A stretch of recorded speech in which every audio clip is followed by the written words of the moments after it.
आजची दंगल ही पूर्वनियोजित होती, कारण अफवा त्याच्या आधी खूप मोठ्या प्रमाणात पसरवण्यात आली होती.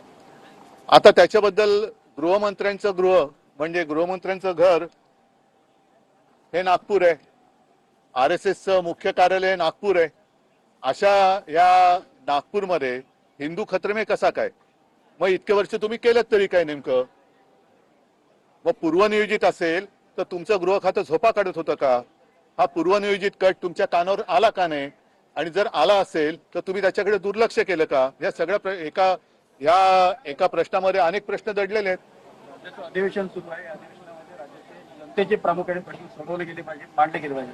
मात्र औरंगजेब नाही, अगदी तुमचा प्रश्न योग्य आहे.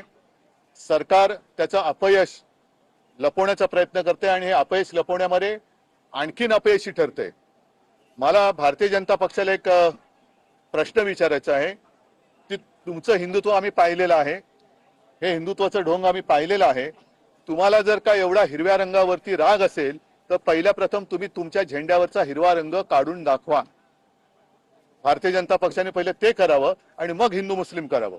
कारण एका बाजूला हिंदुस्थान पाकिस्तान करायचं आणि पाकिस्तान सोबत मॅच खेळायची, ती मॅच दुबईत करायची आणि त्या मॅचला यांची पोरं टोरं जाऊन ती मॅच बघणार. म्हणजे मंत्र्यांची पोरं, अमित शहाचा मुलगा हा मॅच आयोजित करणार. इकडे साध्या मुलांना, गरीबाच्या मुलांना हिंदुस्थान पाकिस्तान करून लढवायचं आणि तिकडे दुबईत जाऊन मॅच बघायची. हे हिंदुत्व कोणतं? बांगलादेशमध्ये हिंदूंवरती अत्याचार होत आहेत ही माहिती आल्यानंतर एक तर तुम्ही त्या शेख हसीनाला इकडे सहारा दिला, त्या नक्की कुठे आहेत कल्पना नाही, पण त्याच बांगलादेश बरोबर क्रिकेट मॅच खेळायची.